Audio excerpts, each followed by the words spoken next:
शहर की कन्या थी, पढ़ी लिखी। उसका विवाह गांव में कर दिया माता पिता ने। गांव में जिससे विवाह हुआ वो बहुत सीधे थे, बहुत सीधे।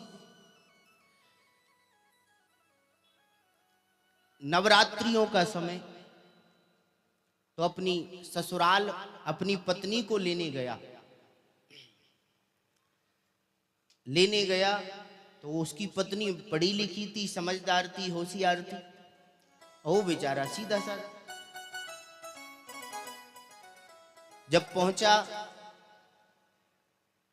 भोजन के लिए बिठाया,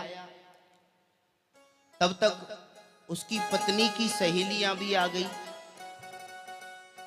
वो विवाह में नहीं आ पाई थी तो सोचने लगी चलो अब उसका दूल्हा देखा मैं।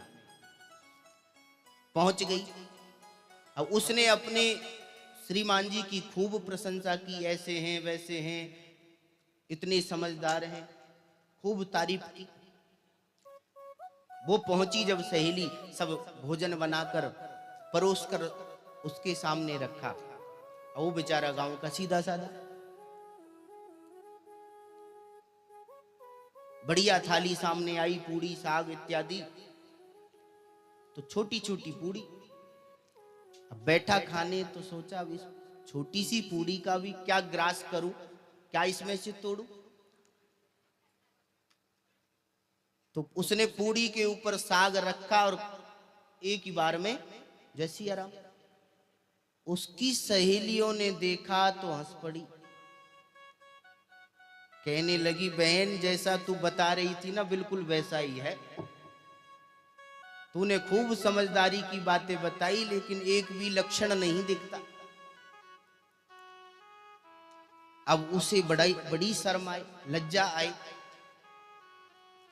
तो संकोच कर रही थी कैसे मैं कहूं अब। तो वो देखती रही कि मेरी तरफ एक बार तो ये देखें।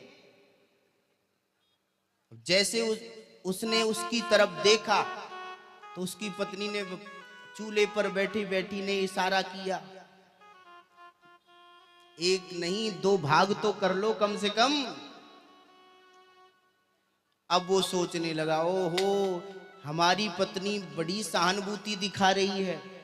वो जानती है हम बहुत दूर से पैदल चलकर आए, थके हारे हैं, इसलिए कहना चाहती है एक क्यों खाते हो, दो खाओ ना।